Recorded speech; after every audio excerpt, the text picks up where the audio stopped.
Hey everyone, my name is Carlos, and today I want to talk about something that's as essential to my life as cooking: music. Just like food, music has a way of bringing people together, telling stories, and adding flavor to everyday life. So, let me share how music has shaped my journey as a chef, a Brazilian, and someone who's passionate about connecting with others. Let's start with my roots. I grew up in Salvador, Brazil, a city where music is in the air. If you've ever been to Salvador, you'll know it's impossible to escape the rhythms of samba, axé, and forró. From street festivals to family gatherings, music is a part of every celebration. One of my earliest memories is watching my mother cook in the kitchen while a classic samba track played on the radio. She'd hum along as she stirred the pot, and I'd drum on the table with wooden spoons, pretending I was in a band. Even now, I can't separate music from cooking.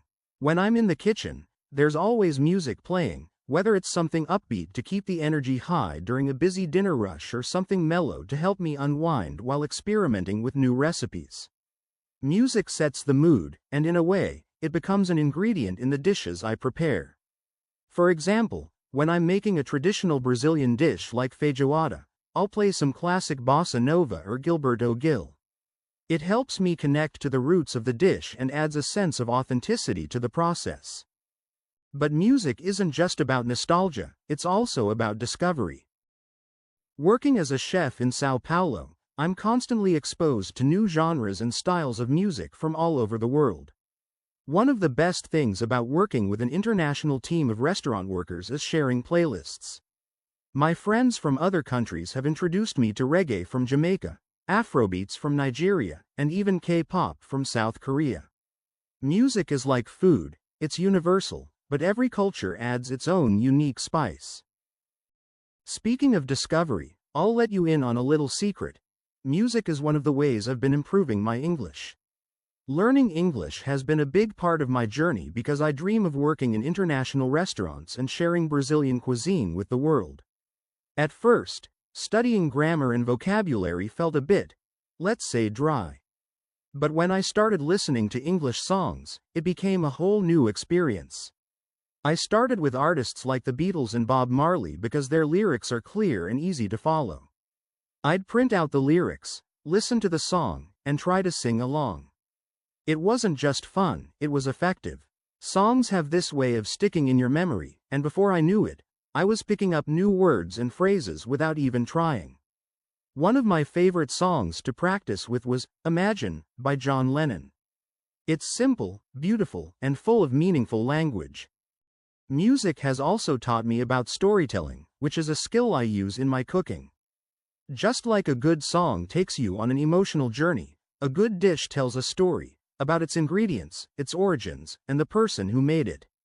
For example, when I prepare moqueca, a Brazilian seafood stew, I want the person eating it to feel like they're sitting on a beach in Bahia, listening to the waves and the distant sound of a guitar.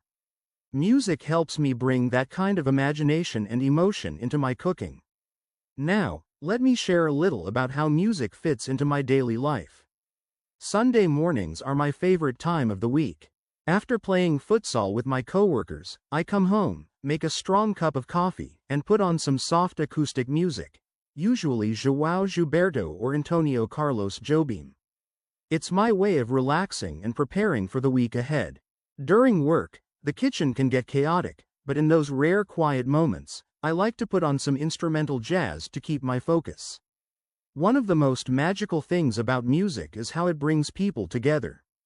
A few months ago, I had the chance to participate in a food and music festival here in São Paulo. Chefs and musicians from all over the city came together to celebrate. There was live samba music playing while people danced and enjoyed food from different cultures. I set up a booth featuring Baian street food, and the music created such an electric atmosphere. It reminded me that, whether it's through food or music, people are always looking for ways to connect and celebrate life. As a chef, I'm also fascinated by the relationship between music and dining.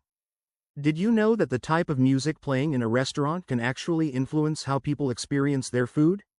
For example, slow, Classical music can make people feel relaxed and spend more time enjoying their meal, while upbeat pop can create a lively, energetic vibe.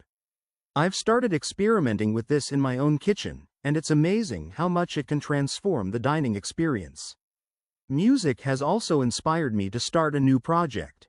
I'm working on a playlist that pairs with Brazilian dishes, kind of like a musical menu.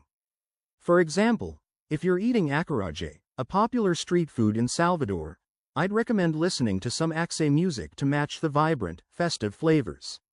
It's a fun way to connect food and music and share a piece of Brazilian culture with others. Before I wrap up, I want to encourage you to think about the role music plays in your life. Do you have a favorite song that always puts you in a good mood?